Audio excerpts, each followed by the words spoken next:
Bear with me on this one, right? Okay. Knock knock. Who's there? Banana. Banana who? Knock knock. Who's there? Banana. Banana who? Knock knock. Who's there? Orange. Orange who? Orange, you're glad I didn't say banana. Hey everybody, it's the LoveCrafts Show. My name's Mr. X Stitch. And I'm Marion. And we're joined today by someone, I believe the goddess of orange is one of the many titles that can be applied to you. We're very excited to have Gigi from Gigi Made It on the show, everybody. Hey! Hi, Gigi. Welcome. This is so exciting. Hello. I know Jamie always tells me off because I get really excited when you're sort of fangirling, because when your favourite people come on and it's like, oh my God, it's so exciting. Because we've got so many things to talk to you about. I'm literally just going to take a seat back and let you two chat for ages, and then I'll interject with a bit of witty banter. With some witty banter. You can do that witty banter. Gigi, I know that you're probably so bored of being asked these questions, but I mean, when I first started watching you on Instagram and then on YouTube, I mean, I feel like I know you. I think people must watch your channels and they think that you're just best friends. So like, you know, because you're so open and you're so friendly and people kind of just feel I mean, when you look at the comments on your shows, they just all sort of like, oh yeah, let's have a cup of tea. People talk to you as if they've known you for years. Yeah. And that's, I think that's the part that I love the most. I often get asked, where do I find the time to respond to everybody? But, you know, if you know my story, you know, I feel like crafting or the knitting is therapeutic for me, right? I started it at a really trying time in my life. So it's my company. You know, I love that everybody talks back to me, you know, is what I wanted at some point. Some days I get a little overwhelmed because my phone will just blow up with notifications. And I'm like, wait, what did I say? What is everybody reacting to?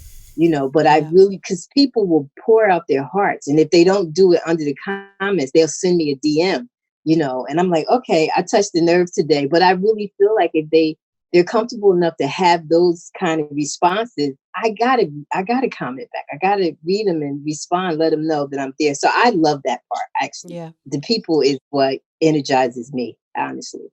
So you mentioned, obviously, it was when you started knitting, it was a really difficult time. Yes. But for the people who don't know, could you give us a little potted version of what happened?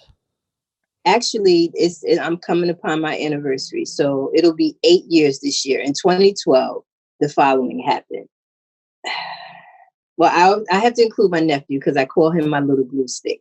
So he was born prematurely. He was 4 months early. He was 1 pound and 13 ounces. 1 pound? Yeah, he was it'll whittle. But you know that saying that, you know, like if something happens or something ends abruptly, they say when one door closes, a window opens, right? In our case, the window opened, meaning he was born prematurely. And that Wednesday, my dad died suddenly. So that was April. June, my mom died suddenly. July, I lost my job of 22 years. Oh. So this was all in 2012, right? So from April to July, my life fell utterly apart. And for the first time in my life, I was unemployed. I had no idea what that was about. I worked since I was able to work, which was 16 years old, right? I've always had a job. And my life literally fell apart. I'm my mother's only child, my father's oldest. So everything, planning wise and all of that fell in my lap. So I really just fell into get her done mode. I can't tell you that I honestly grieved.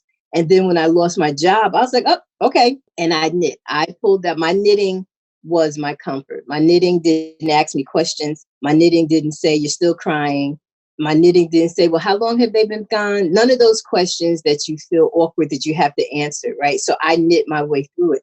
My nephew, who's fantastic now, but I knit so many things for him and everything I knit was too big and his mother would cry and I would make it again and make it smaller. And, you know, so it was much like I called him my glue stick because I had something to focus on because through all of that loss, he was still battling, right? He was still getting bigger.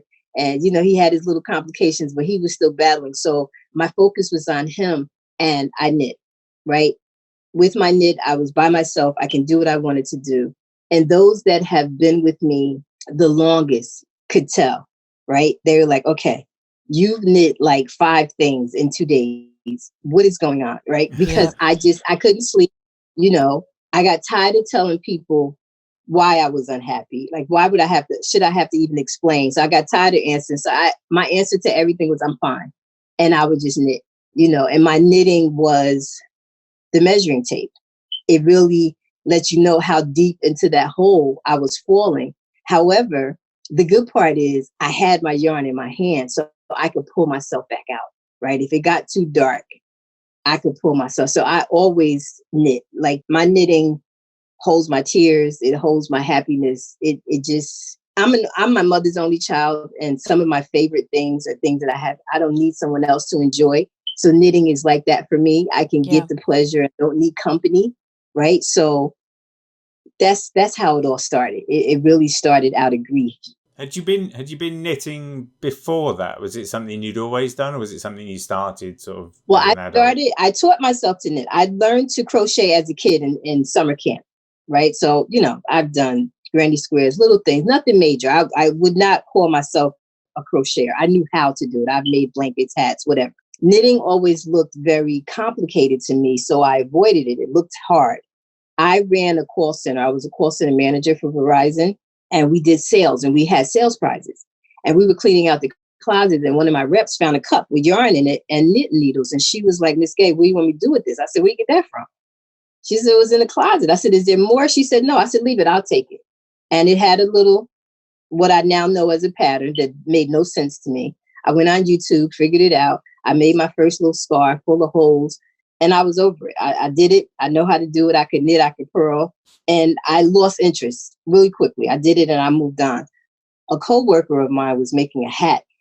I'm walking past her desk and I stopped. I was like, "Oh, I want one of that." It was, ribbed brim. It was seated. It was slouchy, the seed stitch. It was beautiful, thick, chunky yarn. I need one of those. So she wrote down what I needed because she's on the conference call. She passed me the sticky. I'm all excited. I run the micros. I get all the stuff. I put it back on her desk and I'm writing because she's on the call still. "Tell me how much." And she slid it all back. She said, "Oh, no, you're going to do this." I said, "I can't do that." She said, "I thought you taught yourself to knit." I said, "I did, but I can't do that." She said, "Yeah, you can." That day, she taught me how to knit in the round. She taught me how to do ribbing. She taught me seed stitch. The only thing she didn't teach me was how to bind off. Oh. So I'm sitting at my desk knitting. I got, she told me go a certain amount of inches. I did it with the ribbon. I went back to her desk. She showed me how to do the seed stitch. I went back to my desk. I'm going. Day's over, get home.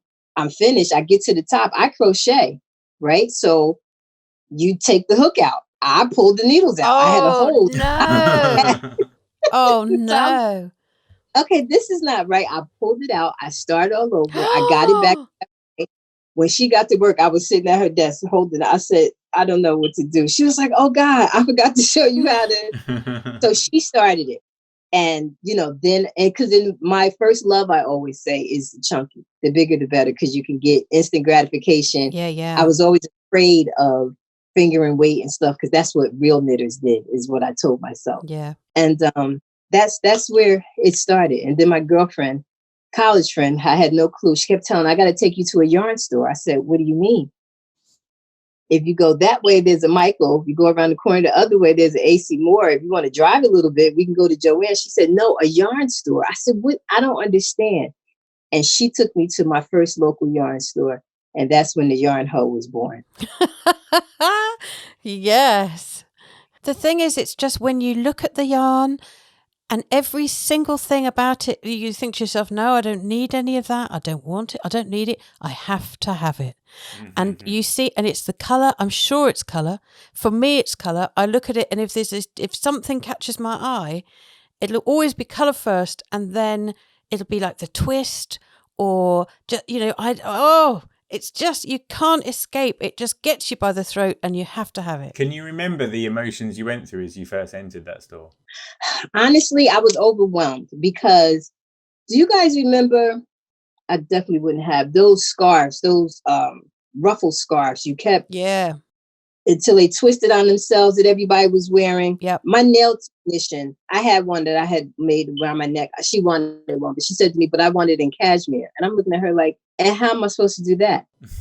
She was like, no, I want mine 100% cashmere. Is there even such a thing? Like, I had no clue that you could buy natural fibers. And also, I was totally overwhelmed. Like, I had no clue about yarn weights. The terms that people would say, I'm like, there's like a whole language to this that I don't understand. Like, I don't get it. And like, I was intimidated because I didn't know. But luckily, my very first yarn store experience set the path for what I expected from a yarn store going forward, right? Because they were very friendly, very helpful, had a wide selection of yarns, weights, colors, bases, as well as a very diverse crowd. I always think that when you go sort of that sort of yarn store experience, when you go to one of the sort of the great big expos, the big yarn shows, it's just, it's like yarn shop plus, because then you're looking at, a barn full of incredible yarns. Those things. I mean, when you go to one of those big shows, I know, I've seen on your Instagram, people must just see you. I mean, how do you ever get any peace? You probably can't walk down any of those aisles without being followed. I can't, and I've accepted that. The first time that it happened, I was shocked because I think the funniest story, it was Vogue Knitting. And I'm standing there. We were at Stephen B's booth, and he has a big elaborate situation going on, right? So we're standing there, a lot of people around, and I hear a woman say, "Oh my, look, there's Gigi." So it was an older woman, a mother and daughter, right? And the mother said, "That's not her." She was like, "Just because she has on orange, that's not Gigi." And the mother grabs her phone. When Gigi goes to these places, she puts on Instagram that she's here, and I'm looking at her Instagrams now. I'm behind her. So I log on to Instagram and I take a picture. And she's like, wait, is that my hair? And then she turns my shit. I laughed so hard. Like, that tickled me. And for a very long time, people would be like, Gigi. I would keep walking because my name is Gaye, and my would be like, Ma. I said, yeah. She said, they're calling you. I said, who? She said, you don't hear them people yelling Gigi? I said, oh, okay. Right. Like, I had to really tune my ears to Gigi, like, because I would keep walking. Like, and I didn't want people to think I was rude. So once I realized that, I either would try to go early so I can do my shopping, because other than that, it's not happening. Yeah, absolutely. I can imagine. It's not happening. The year of the diversity explosion, I'm not a anxious person. I'm not claustrophobic. I'm none of that. I love people. Bring it on. I was so overwhelmed. I had to go hide. Like, at one point, I was surrounded, literally. And I'm like, hey. And the people were like getting impatient. Like, I'm taking a picture with one, and they're, well, you already talked to her for a long time. I'm like, whoa. Right? And I felt a hand. It was like the hand of God, but it was my daughter. And she was like, guys, she said, you don't know her that well. I can see it in her eyes. She needs to eat. I'm just going to still her for a minute and let her eat. She'll be back, I promise. My daughter pushed me. She said, Ma, go somewhere and sit. She said, because you look like you were about to like lose it. I said, Shelby, did you see? She said, yeah, I did. She said, I happened to say, what's going on over there? She said, are you shifted? She was like, oh, that's my mother in the middle of that crowd. Let me go say. So now I brace myself for the impact. Like, I know I don't shop, but I leave with bags and bags because everybody has gifts. And if I do stop in like, I hate to stop in the booth because I want to support them. And they're here, Gigi, here. No, let me buy. No, your money's not good here. Okay, so. Oh, bless them. Yeah. The organisers not know that you're coming and plan appearances for you now? It seems like that's just the only polite way to do it. Well, now that's happening, right? Like, because, well, had this virus not happened, this year would have been unbelievable. It started with Stitches. Now, Stitches, I was able to attend. That was right before all hell broke loose, right? So they were the first major event that brought me out. I had meet and greet scheduled at certain times. I was in the playground. People can come and show me what they purchased. But I had a year planned to that. I was supposed to be at DFW. I was supposed to be at two retreats. And, so people are finally realizing the draw and are starting to pay me for it. So it's all working out. Yeah, that's fantastic because, and I think the whole sort of crafting community, they love one of their own, don't they?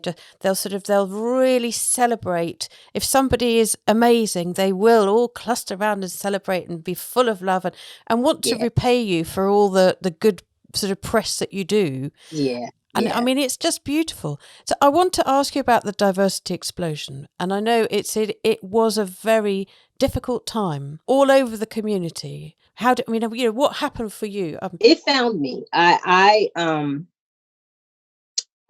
if you talk to one of my dearest friends, she'll tell you in a minute, I'm the queen of walking away.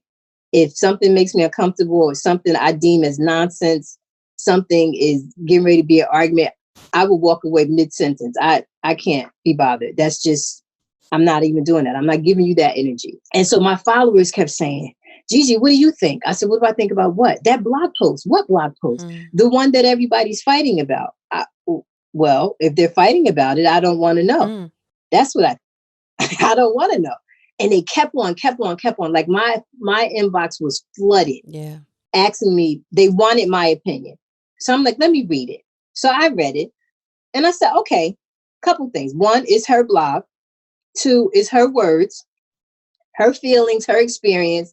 She has the right to express herself how she chooses to. But what I had to add to it was, and I used an analogy. I said, I read it and here's what I think. People need to learn how to apologize. I said, so I'm going to give you an example. If you step on my toe, whether you meant to do it or not, right? We're standing, it's a crowd, you back up, you step on my toe. I say, ouch, because you hurt me. You didn't mean to do it, but you hurt me. You don't get the right to tell me that my toe doesn't hurt because you didn't mean to step on it. It's my toe and it's my pain. Just apologize. Yeah. Don't make excuses for it. Don't try to justify it. Just apologize. And I think that's where the rabbit hole was created because she instantly went on defense. She started defending her thoughts because, again, you came to her blog and you read her words, right? But I don't think she realized she stepped on a whole bunch of toes. Like she put on some steel toe stilettos and she stepped on people's toes. But by the time she decided to just apologize, those horses were so far out of the barn, and it just took off. So now, you got to follow Gigi. You got to follow Gigi. I said, whoa, slow down. Because what I'm not is a diversity expert. What I am is a 53-year-old African-American woman. I can tell you about my experiences. I have been talking about diversity in the knitting industry since I started. Nobody paid it any attention. But now that it's in the forefront, everybody wants to scream. And I'm still not going to scream. Okay. I share with them another story my grandmother said all the time. My grandmother would say to you, what's your name? So if we came home and we said, oh, I'm mad because somebody called me fat, somebody called me black, or somebody called me the N-word, or somebody called me a bitch, or whatever, right? My grandmother's answer to you was, what is your name? I'll be like, it's Gaye. Okay. So why did you respond? If they didn't say Gaye, they're not talking to you. So all of the negative things that come along with being a Black woman, if you don't say Gaye, Gigi, iconic orange lady, goddess, even, I'm not answering because you're not talking to me.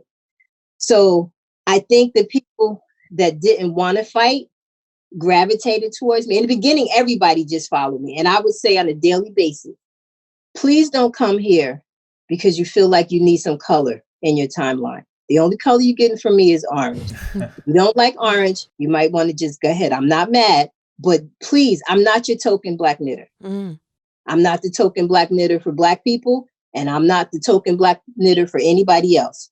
I am human first and last. So initially I got the rush. And then when people saw that I wasn't your angry Black woman, some people dropped off because they were looking for me to, like, people would tag me in these arguments and I would just politely untag myself and go on about my business because that's just not who I am. Now, is diversity an issue? Absolutely. Am I usually one of 2 out of 50 people that are of color in a yarn store or a yarn situation? Absolutely. I can tell you the first time I took my daughter with me to Rhinebeck, my daughter, we were standing online. She said, Mommy, where do you have me? I said, what do you mean? She said, I see 2 other Black people. She said, and this line is from here back to New Jersey. I said, Shelby, stop it. My daughter was walking around Rhinebeck's fairgrounds counting 4, 5. I probably about noon. She said, okay, 17, 18. Okay, I guess I feel comfortable. But that's the reality of it. And I would come back from these events, post pictures, and you don't know how many notes that I would get from Black people that would say, oh, I never went there because I didn't expect to see anybody that looked like me. I was like, if you don't go, you'll never see anybody that looks like you. I said, we got to go. Now go and decide you don't like it. That's a reason not to go. Go and feel like you had a bad experience or whatever. Then don't go. But don't just go because you're assuming that we don't. We'll never be at these places if we don't go. So that's my take on it. It's a ongoing thing. I don't think any one person has the answer. I refer to diversity as this big chunk of ice. Everybody has to chip away at their section, right? Because I can't fix you. I can't make you think any differently about me.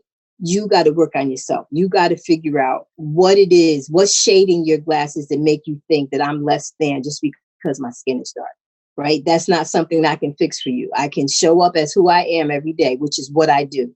But I can't fix what's been ingrained. You have to think about it. Racism is just a horrible thing. But then if I had to defend them, that's how they were raised.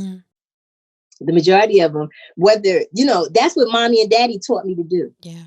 Right? How you going to tell me my mother is wrong? How you going to tell me my father? You know what I mean? So it's thick. It's a thick piece of ice that needs to be chiseled away, but it needs to be chiseled away. So we all got to do as much as we can do to be part of this huge change that needs to happen. Yep, I agree. I'm so glad that even though it was so difficult for so many people, I'm glad that happened because it made people listen and actually sit up and look.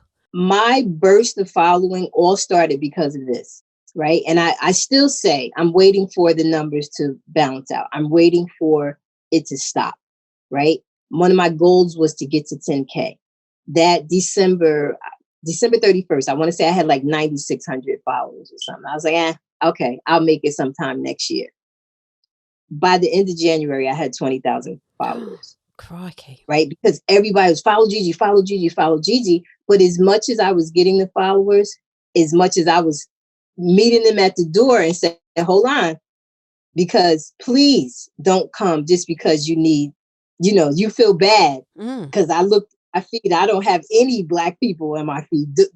Please don't come here for that. Now, if we have something in common, you like orange, you like the yarns that I like, you like Game of Thrones, come on, bring it on. But please don't just do this because I'm Black. I am so much more than that. And I think now people have discovered you and they are so excited that they stay forever and they get so excited about the knit along. The knit along has been hugely successful, hasn't it?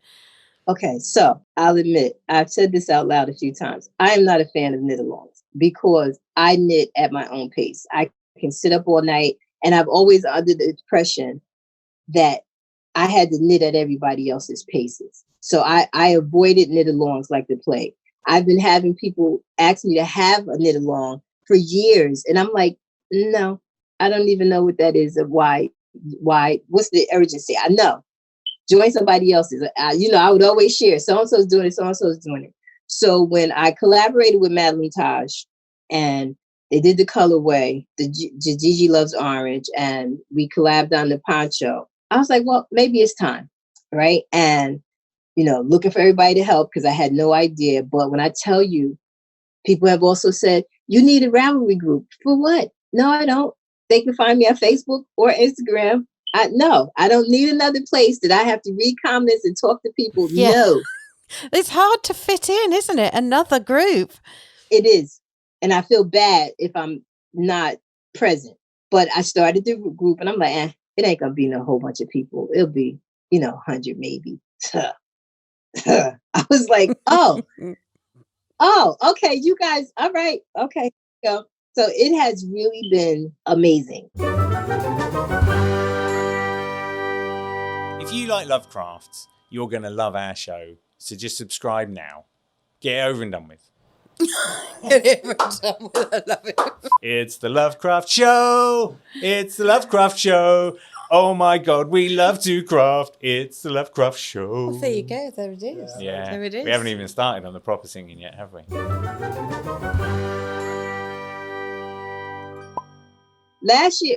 Year before, I was at Vogue Knitting all weekend long. So I go from Friday. I was helping somebody set up. So I was there from Thursday to Sunday, and they was getting ready to close the shop, and I had not seen Stephen West. I got on Instagram. I said, I'm going to pull the fire alarm if I don't see Stephen West. Somebody better find him, make him stand still, tell me where you are. And it was so funny. Like maybe like an hour later, I ran into him. He said, I wasn't going to leave without getting my Gigi hug. I said, you better not. But Jamie, I know you don't. You might not have heard of Stephen West, but he's the most incredible knitwear designer. He's really iconic. He's amazing, and most knitters have got this. They'll just swoon. They just fall over. They just like, oh, Stephen West. Yeah, he's also bald with a beard. Yes, right, exactly. It's a thing. Exactly. We put some bright colors on you, and you might get mobbed. I don't know if you're aware, there is an ongoing poncho conversation that keeps happening every episode. Now this is the thing. I've seen yours. Yes. And it's pretty, yeah. I said to Jamie, really, I think he's the sort of guy that could really carry off a poncho. And now you see, we could knit along. We've got some time left. We could knit along your poncho. Right. And I think, but the thing is that Jamie says he wants it to be granite. That sort of dark granite, steely grey, gunmetal grey. Yeah. And I mean, that's a long way away from orange. But I'm looking on Stephen's website now, and he's got a sort of grey-orange combo that's pretty tasty. Yeah. Yeah. Actually, I was thinking, I love that combo when you have grey and yellow and everyone calls it grello. So maybe we could have like grey and orange and call it grorange. Grorange? Grorange.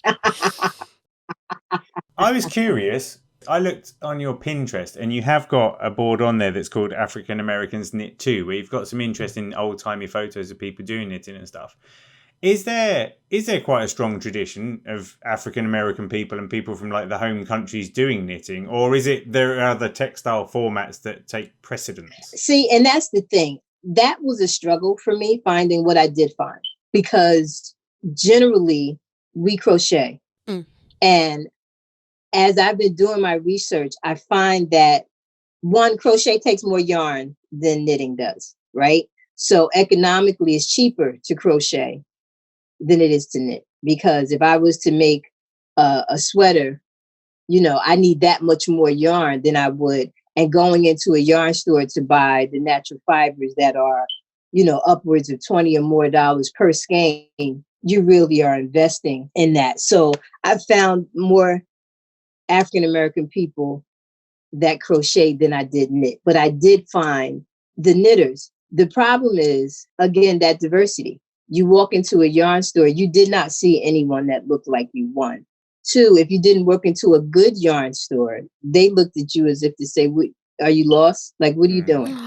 There was no welcoming. So even, it's not that we didn't knit. We do knit. It's just we weren't on these platforms and, because we didn't feel like we belonged. Right. So when I started finding all of these just groups and Ravelry and just, I was just like, wow. And there's one picture, I want to say that's from probably 2 years ago.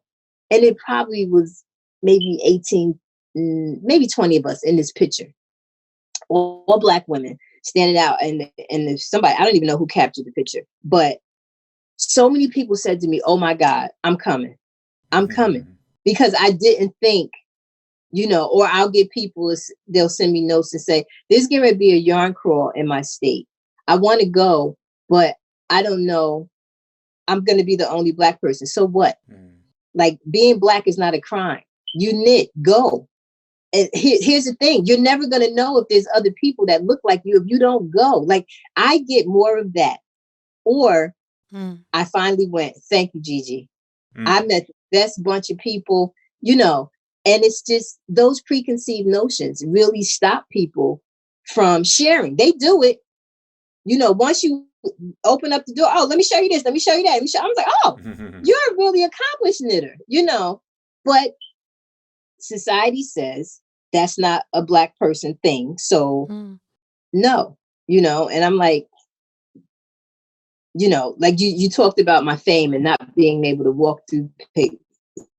I'll tell you, it's a double-edged sword, because I'd rather go someplace where nobody knows me, because I can get the real gist of the type of people that I'm around, versus people that know me and could probably be putting on airs because they know the power. If I was the type of person to say, oh, don't go here because I don't do that. So I really feel like when I walk in the yarn store and I go, oh, Gigi, especially if I don't know them and they carry on, there's a small part of me like, I wonder if they didn't know who I was, would I get the same? No. Well, I mean, and also this leads me on to the question about the orange, because I did hear you saying that when you were younger, you didn't wear orange. You felt that you couldn't wear orange because of the color of your skin, and then you decided you're just going to embrace it. And that's, tell me about that. Tell us about that. So there's such a thing as internal racism, right?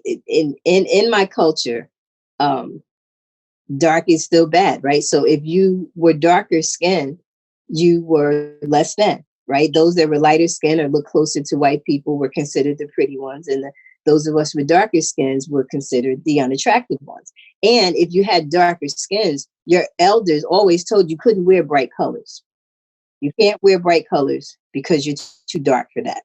So that was ingrained in me as a kid. Like I hid the fact all of my life. And I think that's why I'm so overboard now. Like I have to laugh.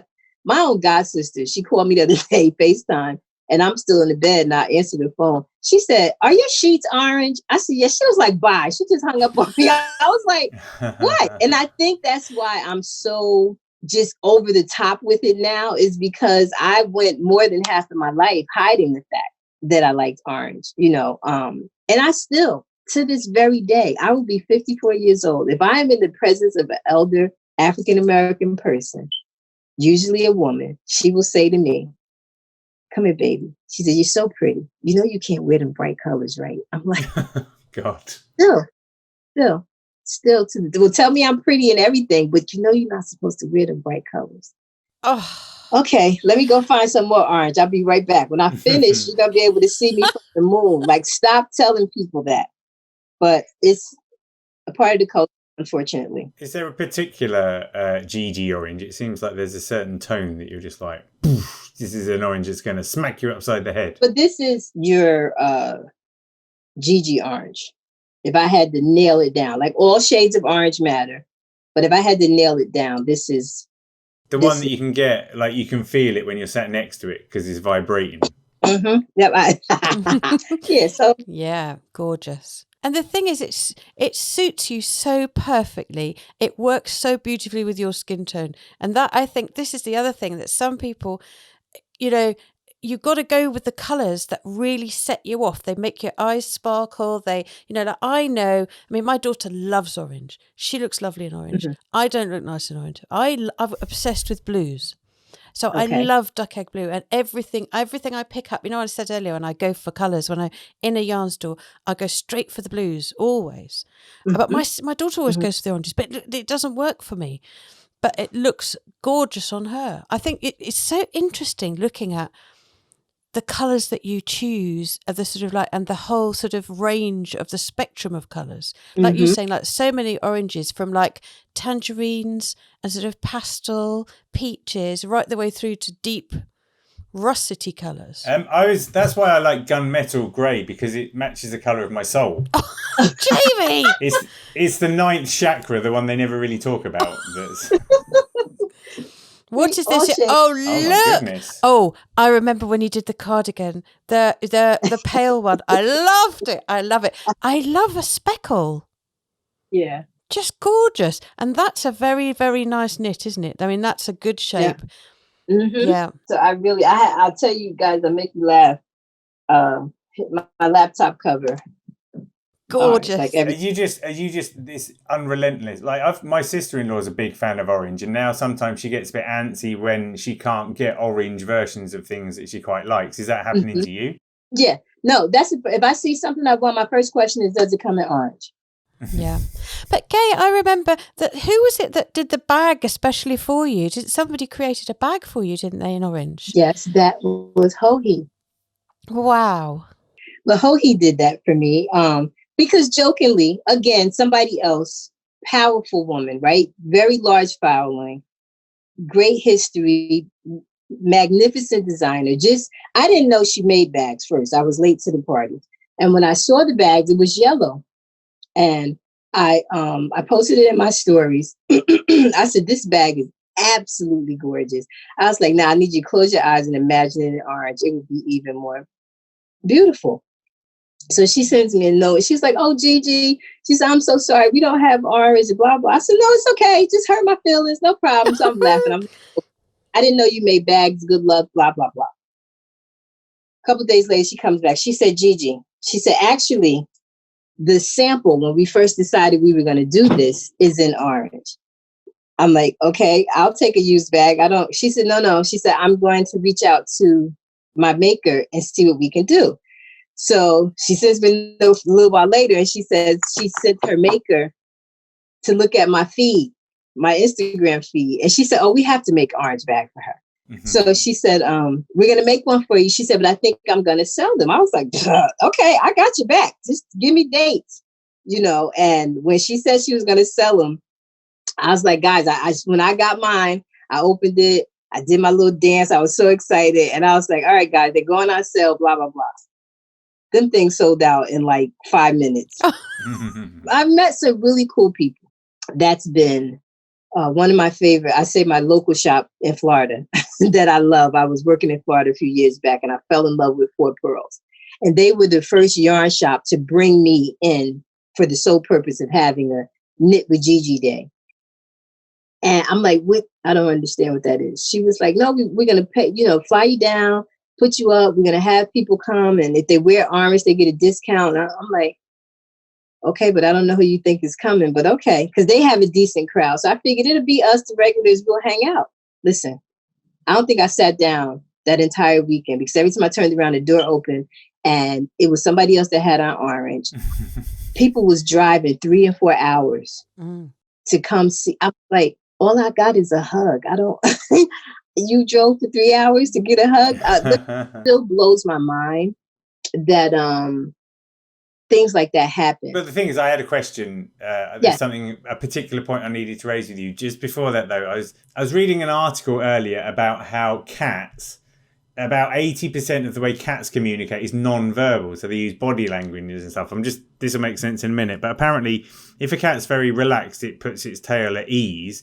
And if it flicks its tail, then it's in quite a playful mood. And apparently, if a cat walks away from you, waggles its tail, then turns and looks back at you, that means it's telling you to subscribe to the LoveCrafts Show on iTunes and Spotify. They're very wise cats.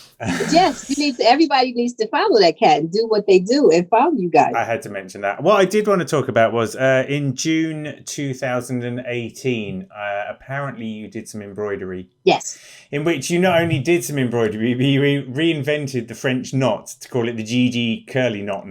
It's not a knot. It's a French knot. Oh, there it is. Yeah, look at that. Say that because I just pulled it out because I want to take it to the framer and have it framed. Fantastic. Because you even did a sort of time-lapse video and stuff, didn't you? You showed the whole way through it. I did. Another person I met this whole yarn thing. She used to own a company called Bagsmith. Her name is Becca Smith. And now she runs a company that's all the embroidery and cross stitch and needlepoint and all that stuff that was foreign to me. So when she decided she was going to do this, and she was like, I said, I'm not going to do that. Mm-hmm. She was like, no, I'll show you how to do it. I'm like, okay. And she kept on. I kept dodging her. And I finally said, okay. She was going to send it to me. And she said, I only needed to learn how to do 2 stitches. And she would show me how to do them. As fate would have it, my mom died 2012, June 16th. In 2017, June 16th, my bonus dad died. Same day, 5 years later. And that weekend, I received this in the mail, but I didn't know what to do. And Becca was busy. And I was like, I need distraction. Come on. So I went on YouTube I looked at the different stitches. I kind of figured out what she was going to say I should have been doing. And then my version of the curl knot, because, when I tell you the police came after me, that's not a knot. That's, did, yeah. I was like, okay, I'm new to this. I thought that's what I was doing. I said, whatever I'm doing, I like it. It's giving me the texture of hair that I want. So I'm going to stop calling it what you guys are saying I'm not doing, and I'm just doing whatever. I just love that video because you were doing like was it Katy Perry thing? You're just like, I did some embroidery and I liked it. And I was like, yeah, that's all right. There are so many shows about crafts, but there's only one show about LoveCrafts. Perfect. It's like having your friends round for a cup of tea and a bit of stitching, only we're on a laptop. Yes, it is. That's exactly what it's like. And you don't know us. It's like having acquaintances. we will be your friends. Let us show you why we love craft.